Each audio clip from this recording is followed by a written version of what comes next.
Hey there everybody, this is Kelly. This is going to be a video about the basics of the liberation treatment.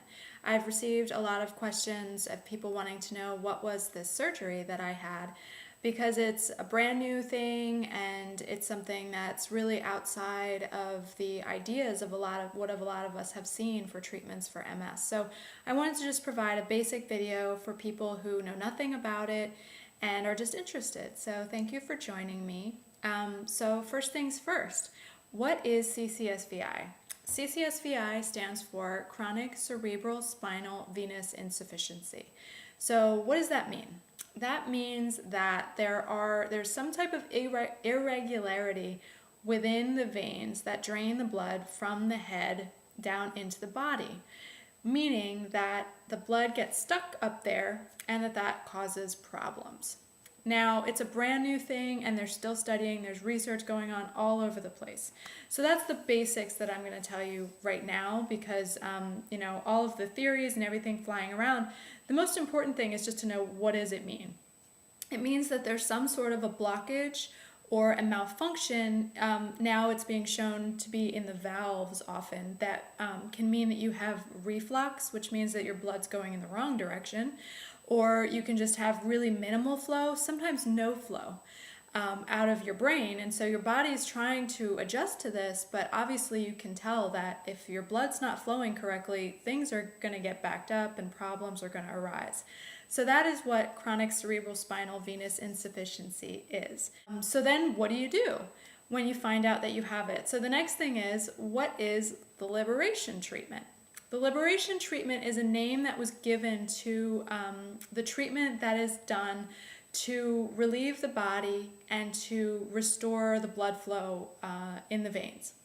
So it was termed liberation treatment by Zamboni, who discovered this disorder, because it's liberating the veins. You're literally, for the most part, opening the veins up so that the blood can flow correctly. So that's what the liberation treatment means. Now, what is the liberation treatment? The liberation treatment is actually a combination of a couple things. Number one, it's a venography.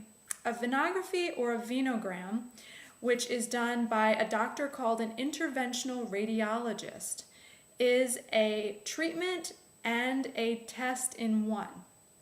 So the way that I like to think of it is it's similar to a colonoscopy. So if anybody ever knows what a colonoscopy is, it's a test. It's a test that you have of your colon to tell whether there's any kind of problems there or whether there are polyps that might be cancerous or something like that. Now, they can't see that from the outside. So you have a colonoscopy, they go in, they look around. If they find anything, they take it out. So it's a test and a treatment in one. A venography is the same thing. It's just of the veins. So they go in through the veins, they put some dye in your veins so that they can tell what the blood flow is doing.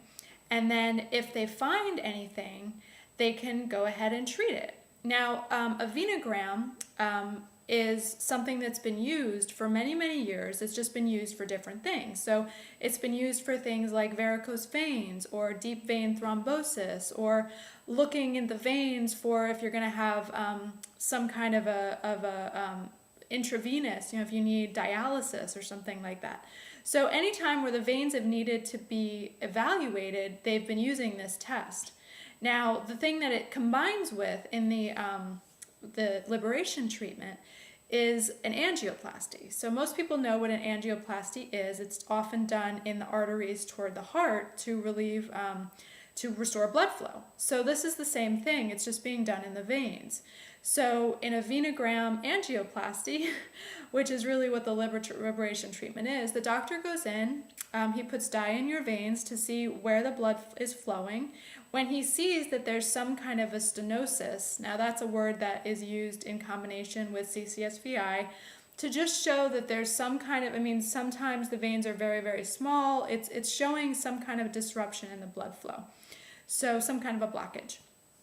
And when they find this, they go ahead and they insert a balloon and they inflate the balloon to be able to try to restore the blood flow.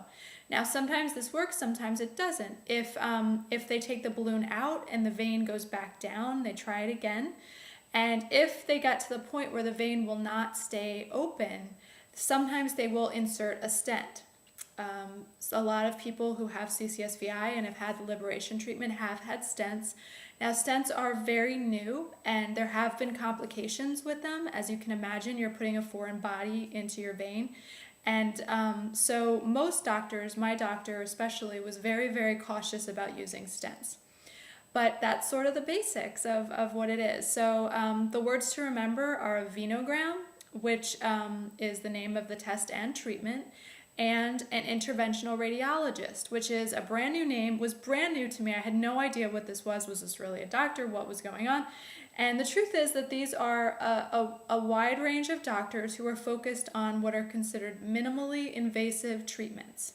So they're all of these treatments where they go in through a vein to treat things inside the body. So pretty cool stuff. It's brand new, and I think that everybody will probably know about it sooner than later. The Doppler and the MRV. So these are two words that you may hear in combination with testing. So if the venogram is a test and treatment in itself, then why do you need another test? Well, the way that it is that you need to be evaluated before they'll put you in to have the treatment or the venogram, because it is a little bit invasive. It's minimally invasive, but it's a little bit invasive. So they don't want to just, have everybody who has, feels like they want to get tested for CCSVI go rolling in the doctor's office and take this. I mean, it is also an expensive test and treatment. So the Doppler is an ultrasound of the neck that has 5 different criteria for CCSVI. You need, I think, 2 to qualify, which basically show, is your blood flowing correctly? Is it flowing minimally? They do it when you're lying down and sitting up, and just looking for irregularities. And if you have enough of those irregularities, then they say you have CCSVI. The MRV is similar. It's just I've heard it referred to as a movie of the brain. So it's just showing the vein movement and the flow of blood and those things so that they can tell, does this person have a problem? So the last thing that I wanted to share is a little bit about my treatment. So the interesting thing about my treatment was when I had my Doppler, I had 3, I believe, out of the 5 criteria, and it seemed from my Doppler that I had something going on my left side. I have a thyroid thing that was showing up, that's on my left side, and so it seemed like I had some problems in my left side. Well, when the doctor went in and I had the treatment, it actually ended up that everything that was going on in my body was on the right side. So they went in and went up, and they go all the way up, I guess, behind your ear. I could feel it up behind my ear. I guess your jugular vein goes up a lot higher than I had imagined. So when they got on the right side, it was, I think, about 70% blocked. So he went in, ballooned it. He ballooned it twice, and during that time, I did feel it. I wouldn't say it was it wasn't horrible. I would do it again, no big deal. But I did feel it, and they gave me some more painkillers at that time. But for the most part, it was not at all, horrible. So they ballooned it. He ballooned it twice, and my vein did not want to stay open.